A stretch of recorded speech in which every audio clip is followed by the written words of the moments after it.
Merci bien, je pense qu'il était de mon devoir en tant que représentant spécial du président Blaise Compaoré de passer tout d'abord présenter ses félicitations au Premier ministre qui vient d'être nommé.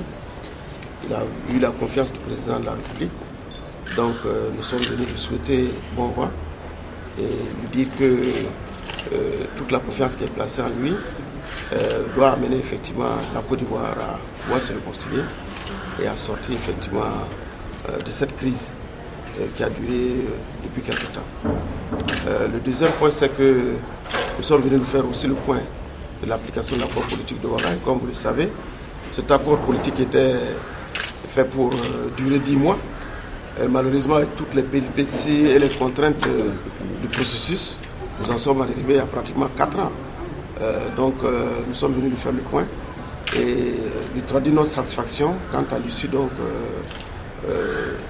de cet accord et lui dire que nous demeurons toujours disposés, en tant que de besoin, à accompagner sous toutes les formes la Côte d'Ivoire à retrouver donc la paix. Donc nous avons fait ce point avec lui et il nous a dit en tout cas toute sa sollicitude par rapport à l'exécution de l'accord politique de Ouaga.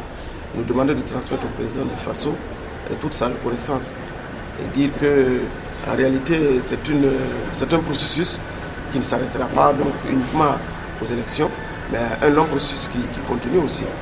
Le troisième point, c'est que nous avons abordé avec lui le sujet donc la réconciliation d'une manière générale. Et comme vous le savez, il y a la CDVR qui est là, qui travaille déjà. Mais nous avons demandé à ce qu'il y ait un dialogue politique dynamique républicain qui puisse amener tous les partis politiques à adhérer à ce programme de sortie de crise, surtout à ce programme qui a été bâti par le président de la République, Alassane Dramane Ouattara. Donc il est tout à fait ouvert aussi à ce genre de discussion. L'essentiel, c'est de poser les bases et de voir quels sont ceux qui sont tout à fait volontaires pour accompagner donc le processus. Parce que comme on le dit souvent, chacun veut avoir midi à sa porte, chacun veut que la Côte d'Ivoire soit toujours le grand pays que tout le monde a connu, un pays prospère, un pays qui est donc une référence en Afrique de l'Ouest et donc un pays qui compte beaucoup dans le concert des nations. Donc je pense que nous avons donc discuté de tous ces différents problèmes et je pense qu'on s'est très bien compris. Je suis très satisfait donc de la rencontre avec le ministre.